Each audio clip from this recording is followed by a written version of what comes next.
En 732, Charles Martel arrête les Arabes à Poitiers. Dans le contexte que nous connaissons de montée de l'islamisme, des attentats, de la thèse des chocs des civilisations, cette figure est devenue une figure de la droite et une égérie pour l'extrême droite. C'est le sauveur de la civilisation chrétienne et occidentale contre la barbarie. Mais la gauche ne fait pas mieux. Mélenchon reprend les thèses de Voltaire et affirme haut et fort que la bataille de Poitiers a marqué la défaite de la civilisation contre celle de la barbarie féodale. Et dans la culture wesh wesh, depuis que Hayam en 2011 a comparé Jean-François Copé à Charles Martel, le maire du palais est devenu l'allégorie de l'islamophobie. Une notion complètement bullshit destinée à faire taire les opposants. Alors, qu'en est-il réellement de Charles Martel? Qu'en était-il de la civilisation occidentale à l'époque? Qu'en était-il de la civilisation chrétienne à l'époque? Qui était Charles Martel? Quelles étaient les intentions des musulmans de l'époque? Voulait-il vraiment coloniser la Gaule? Comment s'est déroulée cette bataille? Cela a-t-il mis fin aux incursions arabes? Cela a-t-il mis fin aux volontés colonisatrices des musulmans? Et ce sont bien deux questions différentes. Et qu'est-ce que cela dit de nous? Qu'est-ce que cela dit de notre civilisation, qui aujourd'hui existe bel et bien? Quelles leçons avons-nous à tirer de cette histoire? Et c'est tout cela que je vous propose de découvrir aujourd'hui. Et je vous préviens, quel que soit votre bord politique, oui, même si vous pensez être modéré, la réponse risque de vous décevoir. Et pour les plus énervés d'entre vous, ce n'est pas la peine de m'écrire en commentaire que je délire. Toutes mes sources sont en description et je vous propose d'écrire directement aux historiens, aux études sur lesquelles je m'appuie. Et vous verrez que mes sources sont souvent de bords politiques bien divers. Chevaleresse d'aujourd'hui. Ça, c'est pas pour les fragiles. Avant de commencer, je vais vous demander d'oublier toutes vos idées reçues. En ce début de 8e siècle, l'Antiquité est déjà loin. Mais le monde féodal que l'on connaîtra n'est pas encore né. Certes, la dynastie mérovingienne ne cesse de mourir, mais la dynastie carolingienne n'est pas. À l'époque, ce territoire que l'on appelle les Gaules, enfin, que les gens extérieurs à nous appellent les Gaules, est un vaste territoire recouvert d'une dense forêt. Une forêt inquiétante où les habitants sont peu nombreux. Il faut parfois y passer plusieurs jours pour se rendre d'un point habité à un autre.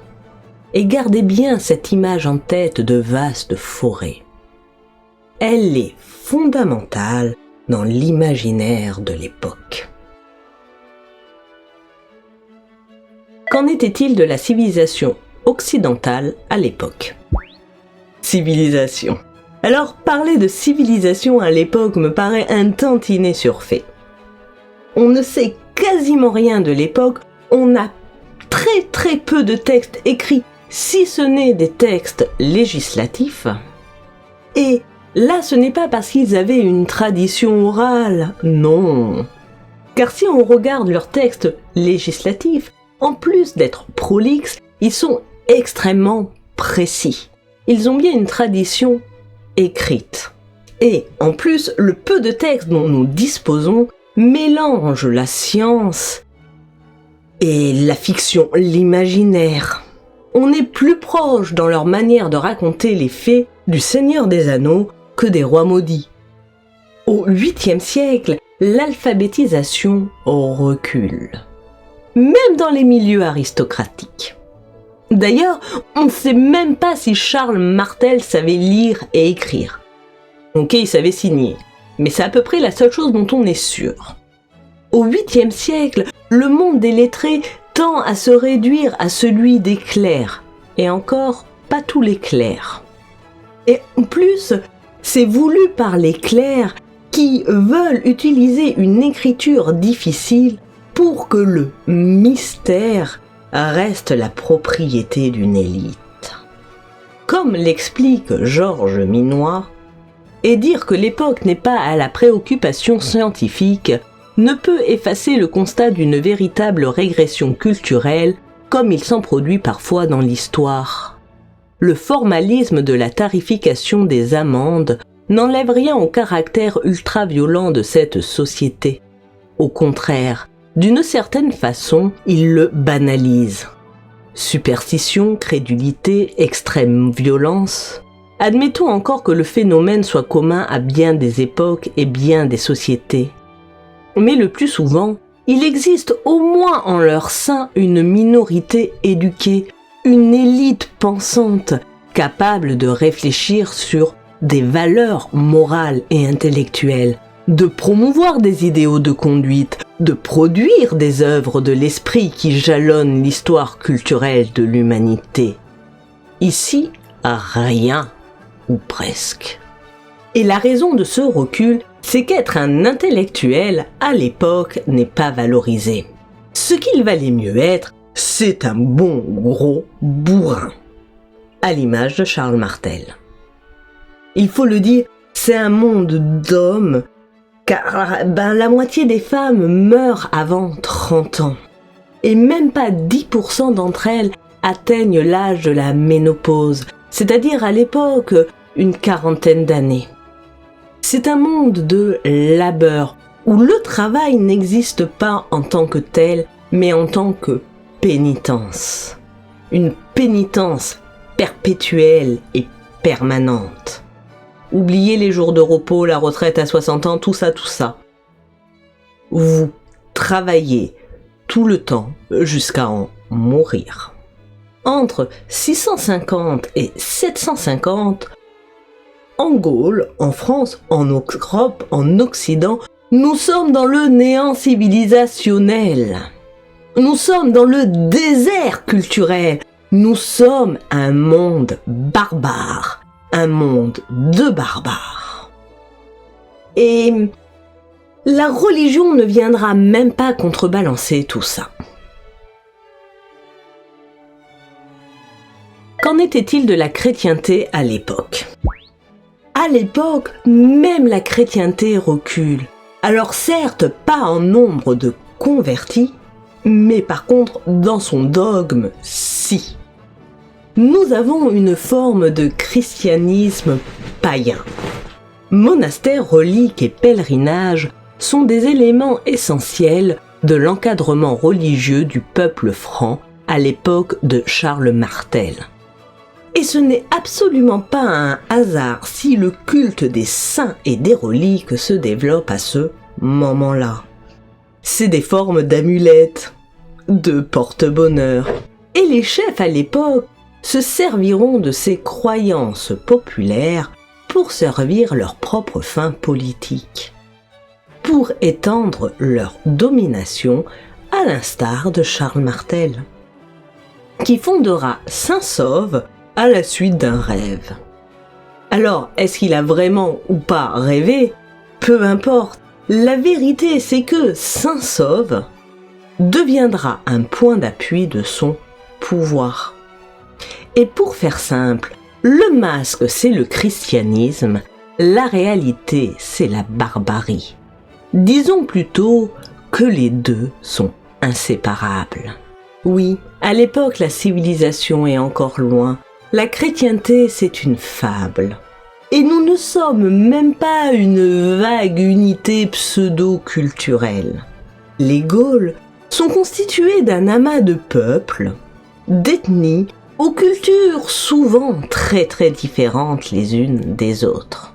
Et spoiler, généralement on se saque pas entre nous. Quant aux Francs, Ils ne représentent à peine que 2% de la population.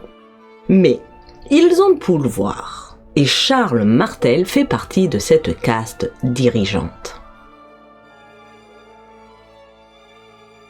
Qui est Charles Martel ? Alors Charles Martel naît vers 685, dans un monde où règne l'instabilité politique depuis environ 2 siècles et demi.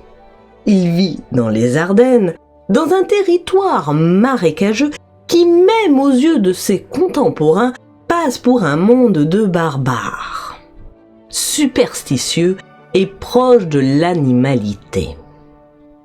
Il porte le titre de Come. C'est un titre d'origine romaine et il a, à ce titre, des fonctions essentiellement militaires et judiciaires. Cependant, il n'a pas tous les pouvoirs. Tout doit être fait en collaboration avec les évêques locaux. Et comme son père, Pépin II, il est maire du palais, une sorte de premier ministre. Bon, il faut le dire vite. Et le maire du palais est élu par les évêques et les coms. Enfin, ça, c'était avant que les Pépénides n'instaurent les pouvoirs héréditaires et que les fonctions se transmettent de père en fils. Pépin, son père, en tant que maire du palais, aura réussi à être un roi sans titre. Il mettra l'Église au service de sa politique, notamment lorsqu'il s'agira de régler des problèmes avec les régions périphériques. Et oui, comme vous le voyez, son domaine est énorme. C'est l'homme fort d'Austrasie et de Neustrie. Bon, tout ça c'est bien sympa, mais Charles Martel n'était absolument pas destiné à prendre la succession de son père. Il n'était absolument pas destiné à devenir à son tour maire du palais. En effet, il est né de l'union de Pépin II et d'Alpaïde. Or, Alpaïde, c'est peut-être une épouse importante, mais c'est surtout une épouse secondaire. Oui, à la naissance de Charles Martel, celui qui est censé prendre la suite de Pépin II, c'est le fils de l'épouse principale de Pépin II, Plectrude. Alors c'est d'abord Drogon, son fils aîné, mais malheureusement il meurt avant son père en 708. Puis c'est le rôle de Grimoald, le second fils de Plectrude. Enfin, ça c'est la théorie. Parce que les deux mères, c'est-à-dire Alpaïde et Plectrude, vont se livrer une guerre sans merci pour défendre les intérêts de leur fils chéri. Et Pépin, qui au début reste bien loin des querelles des femmes, finit par faire enfermer Alpaïde au couvent, c'est-à-dire la mère de Charles Martel. Sauf que, tadam, Grimoald meurt en avril 714. Du coup, Charles Martel est désigné héritier? Ah non, pas du tout. On est peut-être dans le monde mérovingien. Peut-être que Pépin II voit Charles Martel comme étant son héritier, comme étant son successeur. Mais comme il meurt en décembre 714, c'est-à-dire la même année, il meurt juste dans un énorme bordel.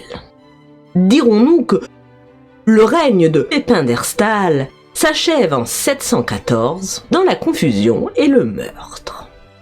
Et Plectrude, sa première femme, prend le pouvoir. Elle fait enfermer Charles Martel, qu'elle considère un peu comme étant neuneu. Et elle impose comme maire du palais Théodobald, ou Thibaut quoi. Oui, parce que les noms de l'époque, franchement... Alors, Thibaut, c'est le fils de Grimoald, et le problème, c'est qu'il n'a que 6 ans. Et que l'aristocratie, elle n'est pas d'accord du tout. Là, on sait pas trop ce qui se passe, et après 717, on n'a plus de nouvelles de Thibaut, et Charles Martel prend le pouvoir. Et il a déjà un héritier, Carloman, né entre 705 et 710. Hein, quoi? Thibaut est mort? Charles s'est évadé? On l'a libéré? En fait, on ne sait pas. On est dans un monde intellectuel, mais si pauvre que personne n'a jugé utile d'écrire ne serait-ce que 2 lignes sur le sujet. Bon, Charles Martel est au pouvoir et il va commencer par imposer son pouvoir de manière incontestable. Et ça va être un peu le bazar politique. Au début, il choisit comme roi Clotaire IV. Et pour imposer cette décision, il fait la guerre. Sa technique, c'est la guérilla. Et sa stratégie militaire, c'est la ruse. Comme un Amblève, où il court tout seul au devant de l'ennemi avec son cheval et une branche attachée à sa queue pour faire plein de poussière. Cela effraie l'ennemi, qui, paniqué, se divise en petits groupes et court vers la forêt dans laquelle les attendent des petits groupes de fantassins qui vont les assassiner les uns après les autres. Bon, sa technique, c'est aussi les incendies, les pillages, la peur. Et ça fonctionne. Après la victoire d'Amblève, Rangefred et Chilpéric II sont affaiblis.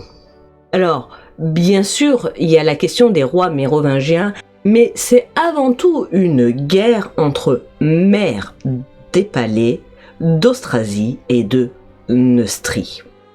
Et suite à la victoire de Néry, le 14 octobre 719, les deux reconnaissent que Chilpéric est bien le roi.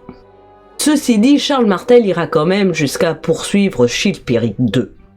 Et Chilpéric va être obligé de fuir et trouvera refuge à Toulouse, chez Eudes, le duc d'Aquitaine. Eudes qui finira par livrer Chilpéric à Charles Martel en échange d'une alliance douteuse.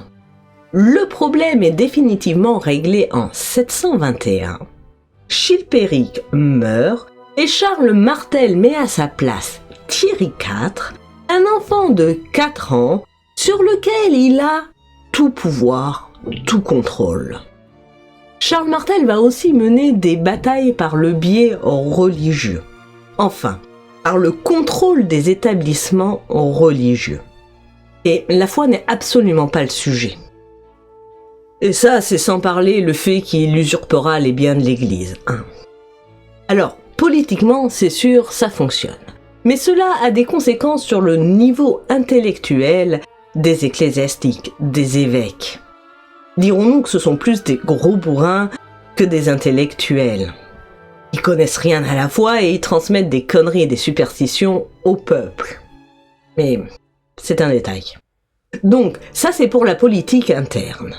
Pour la politique externe, Charles Martel va passer énormément de temps à soumettre les régions éloignées, notamment les païens du Nord. Entre 715 et 732, il va se consacrer à l'unification du monde franc. Comme l'explique J.M. Wallace Adrill, le chef franc est un entrepreneur de conquête. Il ne peut se maintenir au pouvoir que grâce à des victoires militaires. Et là aussi, c'est une politique de guérilla qui s'appuie sur un pseudo-pouvoir religieux. Il va notamment s'appuyer sur Boniface, à moins que ce soit Boniface qui s'appuie sur lui. Quoi qu'il en soit, dans ses conquêtes, Boniface n'y va pas du tout avec le dos de la cuillère. Comme à Hesse, où il fait abattre l'arbre de Thor pour construire une chapelle. Et même le pape trouve que c'est un petit peu excessif, Mais la conversion est un bon moyen de soumission. Et elle permet aussi de s'attirer les bonnes grâces du pape. Comme l'explique Georges Minois, la conversion au christianisme n'a nullement adouci les mœurs, elle a seulement changé le sens. Désormais, la guerre est considérée comme une sorte de procès. C'est le jugement de Dieu qui donne la victoire à autrui, qui combat pour le bon droit. Cependant, attention, ce ne sont pas des guerres saintes comme on les conçoit aujourd'hui. Cela relève plutôt des ordalies. Bon, de ces expéditions, Charles Martel profite pour amener des nouvelles épouses. Une autre manière de consolider les liens, enfin de soumettre. Bref, il fait à peu près comme tous les pépénides. Et quand ça se calme un peu dans le nord, comme en 731, il en profite pour aller enquiquiner le duc d'Aquitaine, Eudes. Attends, mais ils ne sont pas alliés? Ah non, ils peuvent absolument pas se saquer. C'est d'ailleurs pour ça que Chilpéric était allé se réfugier chez Eudes. Et il a quand même dû être sacrément surpris quand Eudes a décidé de le livrer à Charles Martel. Bon, ça c'est pour le monde franc. Mais alors, qu'en est-il du monde arabe, musulman, sarrasin, tout ça c'est la même chose, à l'époque? Qu'en était-il des intentions des musulmans à l'époque? Voulaient-ils vraiment islamiser la Gaule? Depuis que Mohammed est apparu, les Arabes, maintenant musulmans, se sont donné pour mission de conquérir le monde. Et c'est un succès. Leur territoire s'étend de la Chine aux Pyrénées. Leur méthode, la guérilla, le pillage, la conversion des peuples conquis ou la soumission. Et certains de leurs raids vont jusqu'en Bourgogne. Mais le meilleur exemple que je puisse faire de leur méthode de conquête est celle de la conquête de la péninsule ibérique, c'est-à-dire de l'Espagne. Les troupes qui allaient conquérir l'Espagne étaient en majorité composées de berbères issus des campagnes nord-africaines, des nouveaux convertis. Et vous allez être surpris, mais cette multi-ethnicité est quand même un sacré problème pour les musulmans. Elle crée des dissensions. Enfin bref, multiculturel rime souvent avec multiconflictuel. Ça, c'est un discours d'extrême droite. Peut-être, mais c'est vrai, et c'est ça qui compte. Et surtout, ça a une conséquence. Pour lutter contre ces dissensions, l'islam a besoin de conquête, d'un élément fédérateur. Et je vous le dis pour la dernière fois, tout le temps qu'on perd à s'insulter entre Marocains et Algériens, c'est du temps perdu à insulter les Gouers. Libérez du temps pour les Gouers. Et là où les Francs mènent des guerres ethniques, l'islam mène une guerre religieuse, le djihad. Et ne pensez pas que le djihad est avant tout une guerre intérieure.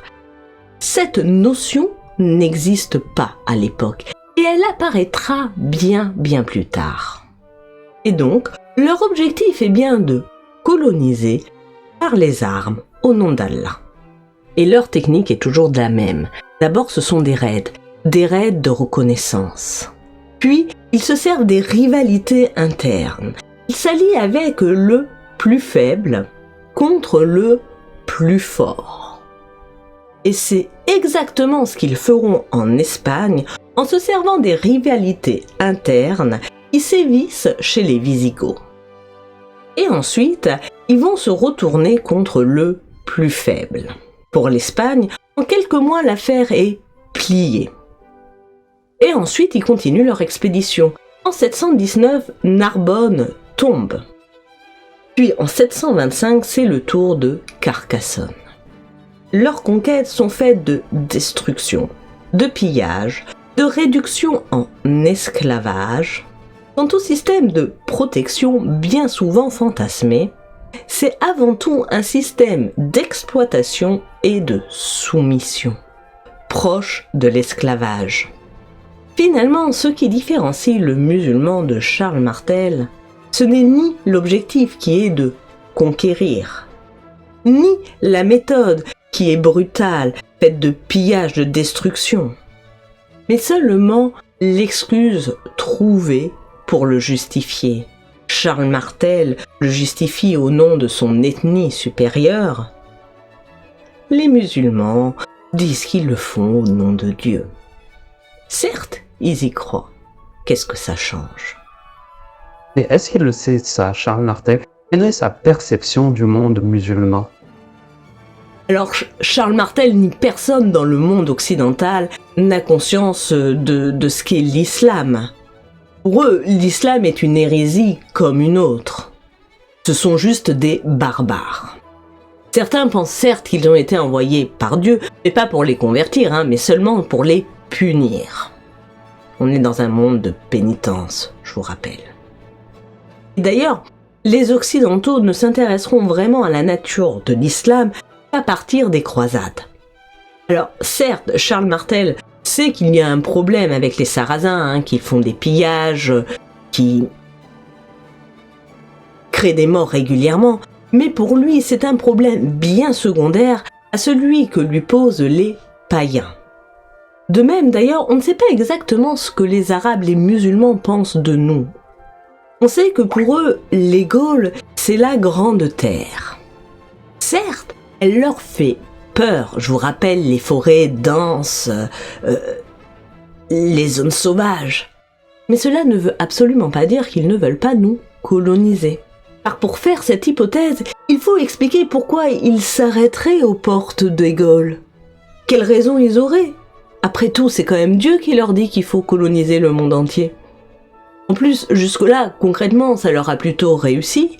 Et plus d'ailleurs ils avancent, plus ils ont des problèmes ethniques à régler, et des problèmes ethniques qui se règlent par de nouvelles conquêtes. Et d'ailleurs, ils vont pas s'arrêter à l'Espagne, ils vont continuer leur aide. On dit qu'ils seraient même allés jusqu'à Autun. On dit? Oui, on dit parce qu'en fait on se demande si c'est pas non plus pour cacher des exactions de Charles Martel en Bourgogne. En revanche, ce dont on est sûr, c'est qu'ils vont attaquer Toulouse et le duc Eudes. Et ça, c'est un échec. D'ailleurs, c'est Abd al-Rahman qui prendra la tête des rescapés. Et je vous propose de nous intéresser un tout petit peu à ce personnage. Abd al-Rahman est un membre de l'élite spirituelle et militaire de l'islam. Il sera marqué par cette défaite de 721 à Toulouse, et pendant que Eudes va essayer de se démener contre Charles Martel d'une part et contre les raids musulmans d'autre part, lui, Abd al-Rahman, va préparer une expédition pour les Gaules. Alors, au vu de l'ampleur des préparatifs de cette expédition, Georges Minois pense qu'il voulait réitérer dans les Gaules l'exploit qui a eu lieu en Espagne. Par ailleurs, cette expédition pourrait lui permettre de régler les problèmes de rivalité entre les Berbères et les Arabes qui commencent à pourrir la situation en Espagne. Comment s'est passée la bataille? Printemps 732, Abd al-Rahman part pour les Gaules en passant par le col de Roncevaux. Alors, c'est un col particulièrement difficile et on pense qu'il passe par là parce qu'il aurait eu un accord soit avec les Basques, soit avec les Wascons. Et au vu du chemin qu'il suit pendant cette expédition, il est clair qu'il poursuit Eudes, le duc d'Aquitaine. Il monte jusqu'à Agen, où là, il se fait le petit plaisir de décapiter le comte de Libourne. Alors, est-ce qu'ils le prennent pour Eudes ou pas? On ne sait pas. Puis après, il se fait une petite pause vacances de 3 mois dans le Bordelais, pendant que Eudes fuit et part se réfugier auprès de... Comment tu veux que je sache? Auprès de Charles Martel. Attends, ça c'est pas possible, tu m'as dit qu'ils peuvent pas se blairer. Oui, et c'est bien pour cela que quand Charles Martel voit débarquer Eudes, il se rend compte qu'il y a un véritable problème, que c'est une urgence absolue. Comme l'écrit Paul le Diacre, malgré la mésentente qui régnait entre Charles et Eudes, prince d'Aquitaine, ils firent front ensemble et luttèrent d'un commun accord contre les Sarrasins. Et pendant que les Sarrasins dépassent Poitiers et se dirigent vers l'abbaye Saint-Martin, Charles Martel, Eudes et leurs troupes descendent à leur rencontre. Abd al-Rahman est informé par ses éclaireurs de la présence des troupes de Charles Martel. Et il décide non pas de faire demi-tour, mais de continuer son chemin afin de les affronter. Et d'ailleurs, on est en droit de s'interroger sur cette décision. Pourquoi risquer un butin accumulé aussi énorme? Pourquoi risquer de tout perdre? L'assurance de gagner? Certainement pas, il a perdu à Toulouse, il sait qu'il y a un risque. La vengeance? Le zèle religieux? La volonté de conquérir? D'ailleurs, Paul Diacre, un chroniqueur du 8e siècle, évoque la présence de femmes et d'enfants dans l'expédition, ce qui viendrait corroborer une volonté de conquête et non de simple raid. Le lieu de la bataille. Abdelrahman n'arrive pas à traverser la Creuse. En conséquence, il installe son camp entre la Brienne et le Clain, auprès d'un village qu'on appelle aujourd'hui Moussé-la-Bataille. Et en conséquence, l'armée franque s'installe sur un ancien site gallo-romain près de Poitiers. On est le 18 octobre 732. Et pendant 7 jours, les deux armées vont s'observer. Alors certes, il y a quelques escarmouches et des escarmouches sanglantes, mais grosso modo, il n'y a aucune bataille. Preuve que les deux chefs ne sont peut-être pas si sûrs de leur supériorité. Charles Martel aurait même fait don en passant d'une épée à Sainte Catherine de Fierbois. Et pour la petite histoire, cette épée sera ensuite offerte à Jeanne d'Arc. Ou pas. Les forces en présence. L'armée de Charles Martel, comme toutes les armées franques, sont composées d'hommes libres qui sont mobilisés pour la bataille. C'est un peu comme l'ancêtre de l'Ost, ou de la mobilisation générale. Elle est majoritairement composée de fantassins et d'un peu de cavaliers lourds. C'est le tout début de la cavalerie lourde et, au vu de son coût, elle aboutira à la vassalité. C'est le tout début des prémices du système. L'armée franque est par ailleurs composée d'unités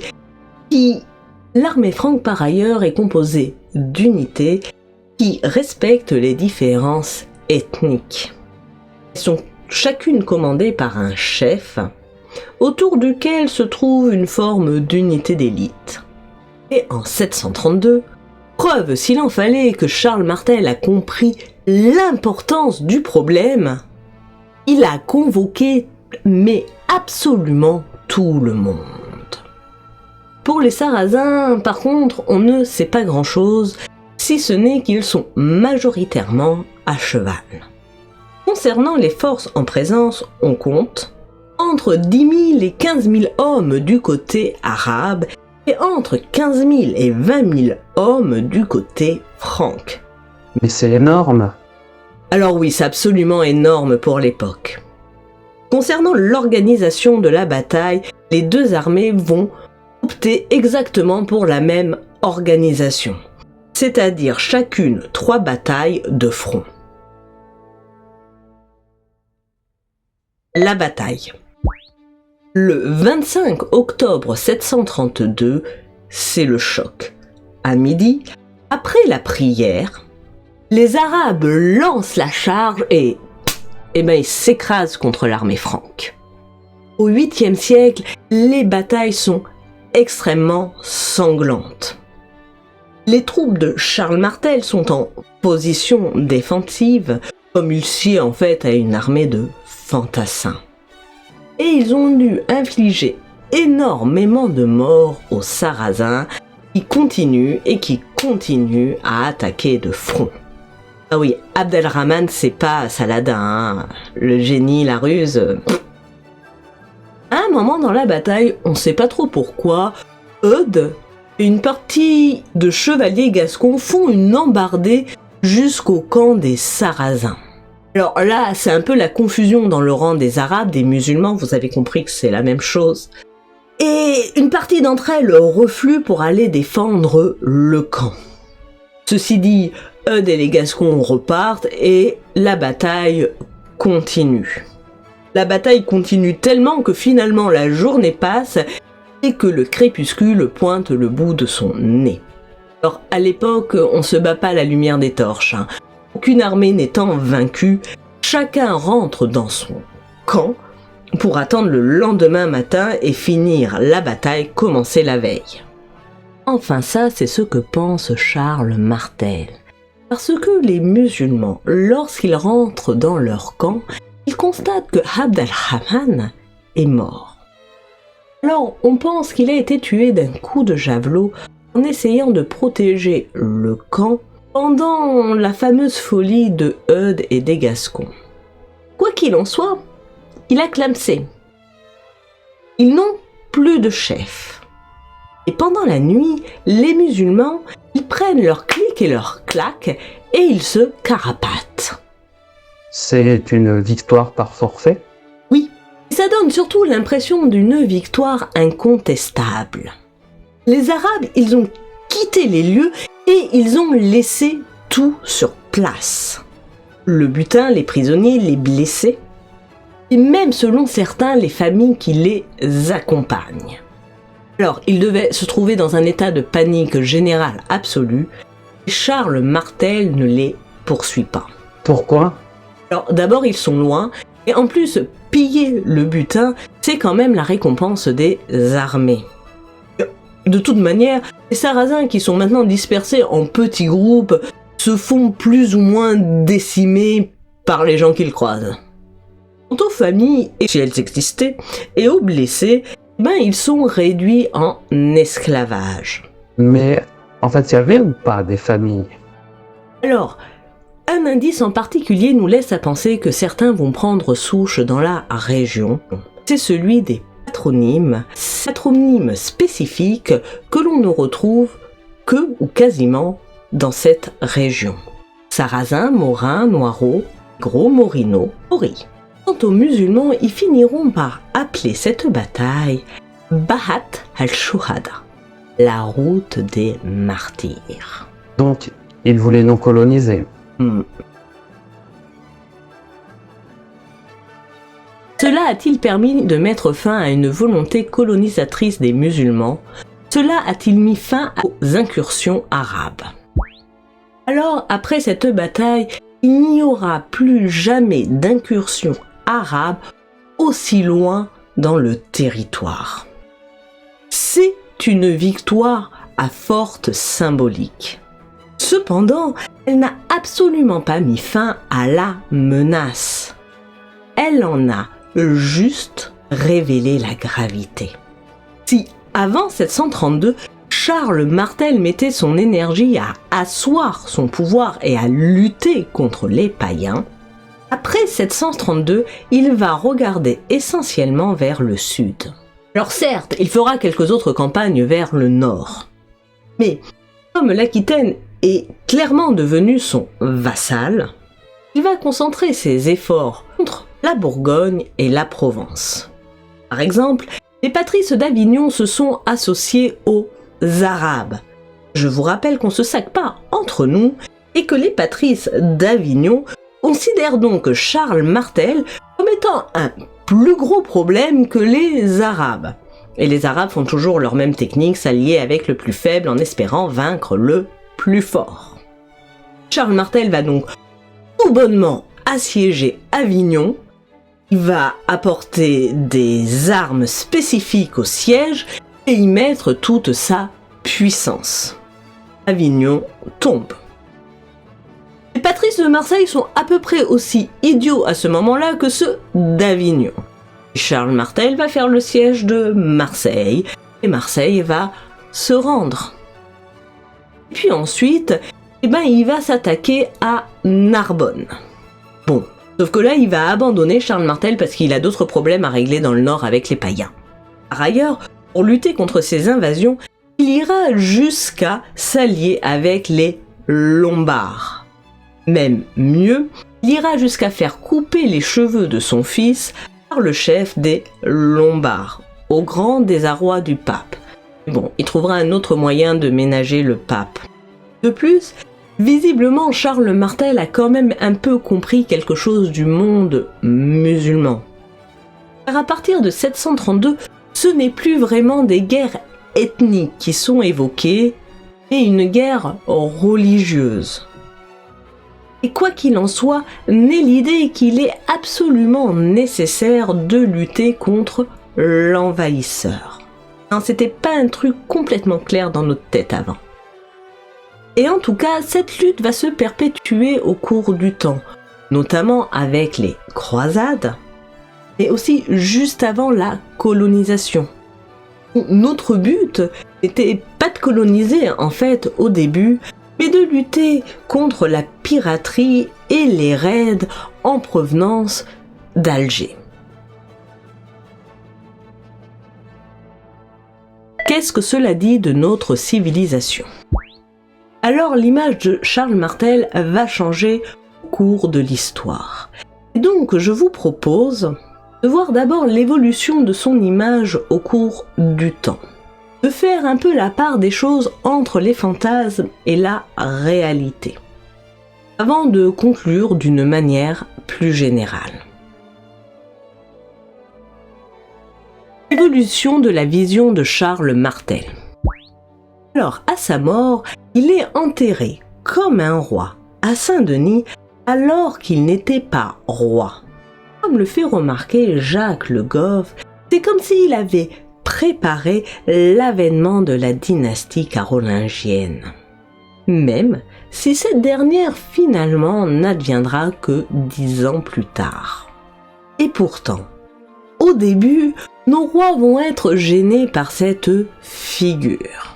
Ils le considèrent comme étant un mauvais chrétien. Il passe pour le spoliateur des biens de l'Église. Au XIIe siècle, il prend un surnom, celui de Martel. Pourquoi ? On ne sait pas. Ce qu'on sait, c'est qu'en tout cas, les Francs n'avaient absolument pas de nom de famille ou de surnom. En plus, Charles n'est absolument pas un prénom courant à l'époque. D'ailleurs, le prénom est prononciable, on peut le croire.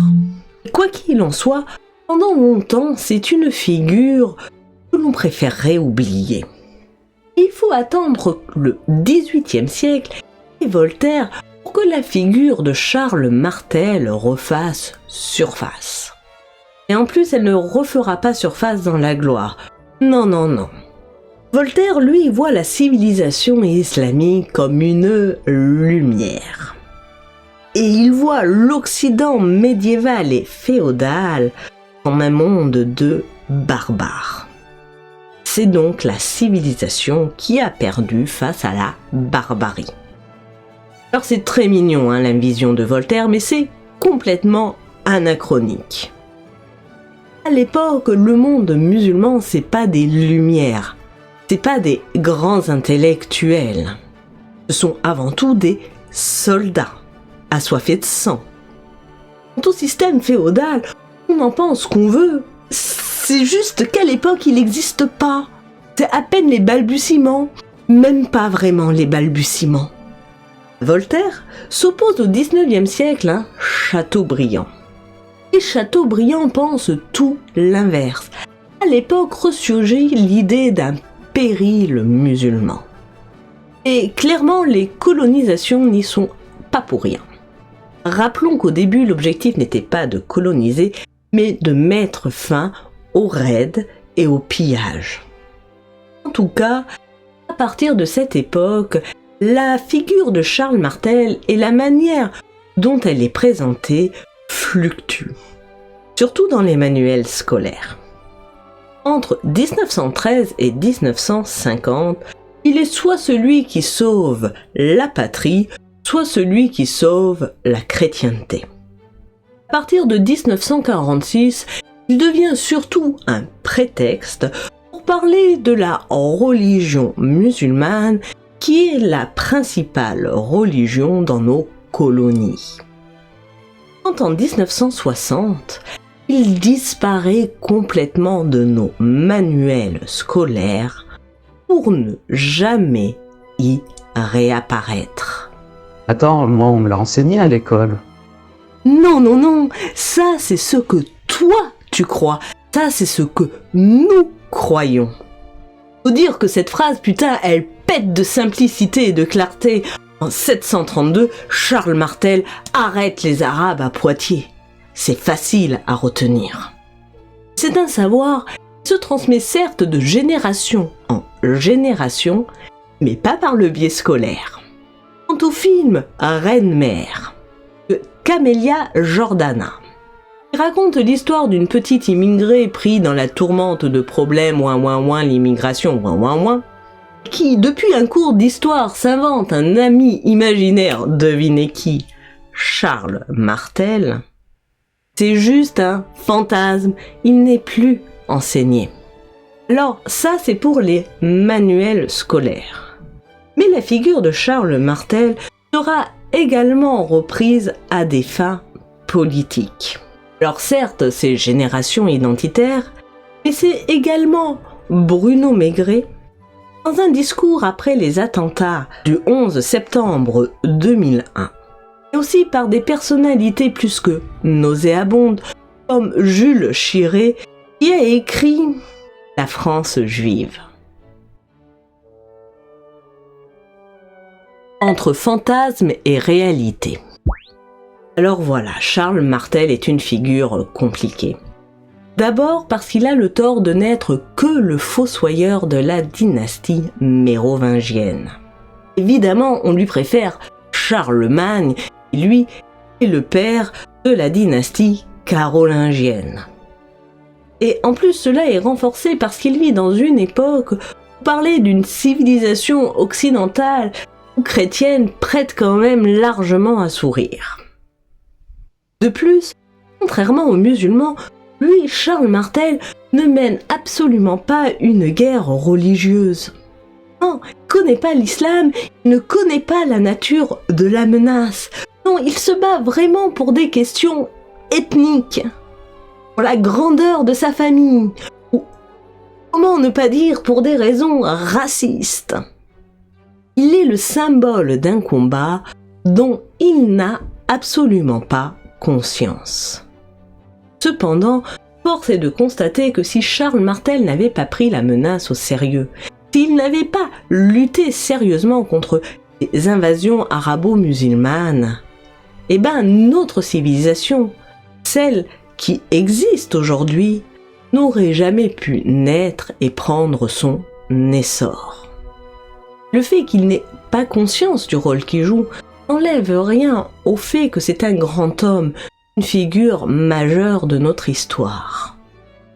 Quant à la bataille de Poitiers, elle mérite tout à fait son statut de symbole, celui de l'affrontement de deux civilisations, ce que Samuel Huntington appellera le choc des civilisations.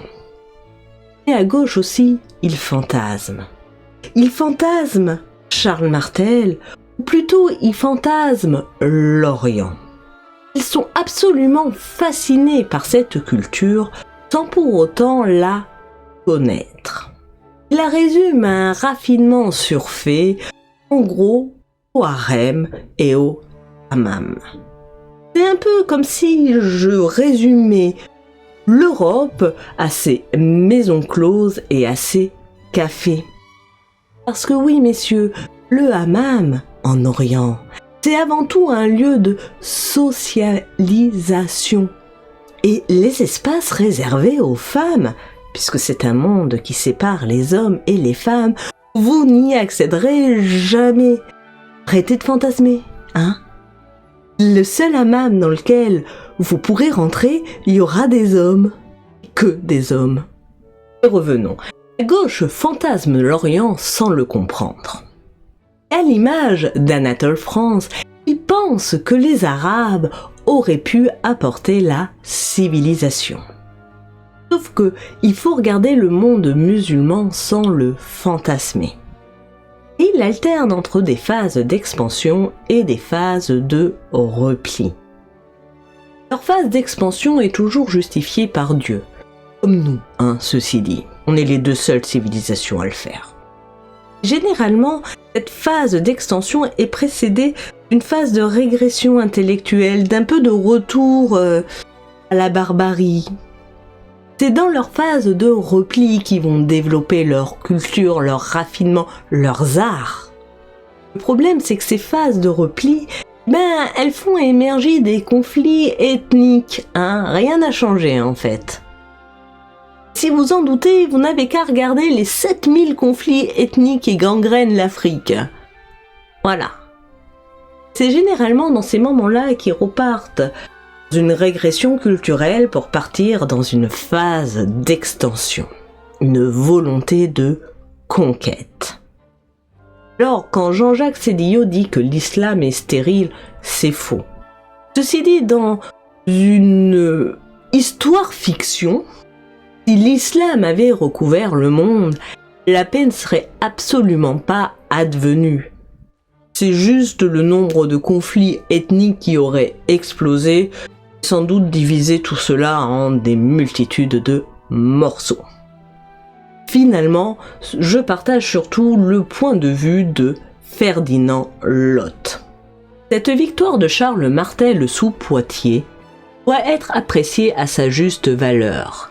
Dire qu'elle a sauvé l'Europe occidentale de l'islam est une exagération. Mais cette exagération s'éloigne moins du réel, l'opinion émise quelquefois, laquelle tend à réduire son importance. Conclusion. Dans le contexte actuel, les attentats, la montée de l'islamisation, aidés par le mouvement frériste, il n'est absolument pas étonnant de voir ressurgir la figure de Charles Martel. Au lieu de réagir, nos politiques appliquent la méthode de pas de vague. Comme le fait remarquer Dimitri Casali, la suppression de Clovis, Charles Martel, Louis IX des programmes scolaires vise à éviter tout problème avec la communauté musulmane. Il ne faut surtout pas braquer les communautés d'origine étrangère. Ce faisant, il laisse la place à un Charles Martel fantasmé, soit un Charles Martel sauveur, soit un Charles Martel barbare. Et plus encore, une régression culturelle et intellectuelle de tous les Français, qu'ils soient ou non issus de l'immigration. Ce faisant fi de la leçon de George Orwell dans 1984, celui qui contrôle le passé contrôle le futur. Pourtant, nous aurions des leçons à tirer de cette histoire. Pour conquérir, l'islam connaît plusieurs phases. Un repli culturel, un recul intellectuel, avant l'essor d'un islam rigoriste et conquérant. Clairement, vu ce que l'on observe dans le monde musulman, pas seulement chez les terroristes, d'ailleurs au grand désarroi de beaucoup de pays musulmans, l'interdiction de la musique, l'interdiction de représentation de figures humaines, et l'explosion du nombre de Batman, et surtout l'augmentation toujours plus grande du nombre de musulmans en France qui mettent en priorité la charia et non les lois de la République, sont des warnings qui devraient nous alerter. Pire, certains font part clairement de leur volonté de conquête. La France aux Français, en tant qu'immigrés, ce sera impossible. Et en tant qu'Algérien et à tous mes DZ, on va pas lâcher la France, on va la manger, on va la gerber. T'as vu le vomi, on va le récupérer, on va le recycler et on va planter la graine. Pour qu'on puisse rester chez eux, ça sera chez nous. Comme ils ont fait chez nous. Nous on les a dégagés, mais eux ne pourront pas nous dégager. Tu pourras pas nous dégager, poteau! Et il faut croire les gens quand ils nous parlent. Maintenant passons à la seconde partie de leur mode de colonisation. Donc, je vous rappelle qu'ils analysent les conflits internes aux territoires qu'ils veulent conquérir. Ils s'allient avec le parti le plus faible, afin de battre le parti le plus fort, et qu'une fois que le parti le plus fort sera battu, ils se retourneront contre le parti le plus faible. En France, par exemple, s'ils voulaient appliquer une telle méthode, ils ne s'allieraient pas avec le RN qui représente 40%, mais plutôt avec un Mélenchon, un groupe LFI qui tourne autour des 20%. Ok, on peut discuter les chiffres, mais ce n'est pas le sujet. Ce que l'on peut constater, c'est que clairement, ils commencent à mettre leur stratégie en place. Si vous en doutiez, normalement, les drapeaux palestiniens dans les manifestations LFI devraient vous mettre la puce à l'oreille. Pour eux, franchement, peu importe que LFI soutienne aussi la cause LGBT. Je vous rappelle qu'à la fin, ils se retourneront contre eux. Donc, en attendant, ils feront avec. D'ailleurs, comme l'explique Florent Bergeau-Blacker, une confrontation directe serait fatale, l'unité même du mouvement, qui est son obsession. Il emploie donc la force de ses ennemis contre eux-mêmes, utilise certains de ses adversaires contre d'autres, ne refuse pas une alliance provisoire avec ses ennemis, si les chances de victoire à long terme sont plus grandes que les pertes. Alors certes, ce ne sont pas tous les musulmans. Il ne faudrait pas croire à cette fameuse majorité silencieuse. Pour ceux qui ont vécu dans le 93 ou dans des territoires similaires, c'est bien que la majorité tienne un discours identique. Il ne se désolidarise jamais vraiment. Et si vous en doutez, contentez-vous de constater que 80% d'entre eux votent LFI, alors que 63% d'entre eux pensent que l'homosexualité est au mieux une maladie mentale, au pire une perversion. Ensuite, quand ils auront fini de coloniser, viendra une troisième phase, celui de l'émergence des conflits ethniques, pour ne pas dire un retour du racisme. J'arrive pas à savoir, on y est déjà ou pas à la dernière phase? Non, on n'y est pas du tout en fait. Il n'y a qu'à voir comment les French arabiques pensent qu'ils forment une unité, alors qu'en fait dans leurs pays respectifs et entre eux, ils peuvent encore moins se saquer que ce qu'on ne saque nous les Anglais. Alors je comprends qu'on puisse avoir un doute en raison du racisme anti-blanc, décomplexé. Ça, ce n'est que le prémisse d'une politique qu'ils mettent toujours en place. C'est un peu le reflet de leur mentalité. Vous savez, cette fameuse tolérance andalouse. Pour faire simple, une conquête faite de pillage et de destruction, de réduction en esclavage, finit par la mise en place d'un système de protection qui consiste à vous faire payer des impôts en masse pour que eux puissent vivre une vie de pacha. Non, là, je vais me taire. Charles Martel nous rappelle que connaître son histoire est essentiel pour comprendre les enjeux actuels. Si certes la gauche doit arrêter de fantasmer un Orient de bisounours, la droite, elle, doit arrêter de fantasmer l'homme providentiel. Charles Martel a pris conscience du problème parce que son ennemi est venu l'appeler à l'aide, qu'ils se sont unis. C'est bien de ça dont nous avons besoin. De nous unir, d'avoir une prise de conscience collective, non pas pour pointer du doigt tous les musulmans, mais pour mettre des limites, un cadre clair. Ou alors, effectivement, ce sera le retour de la barbarie.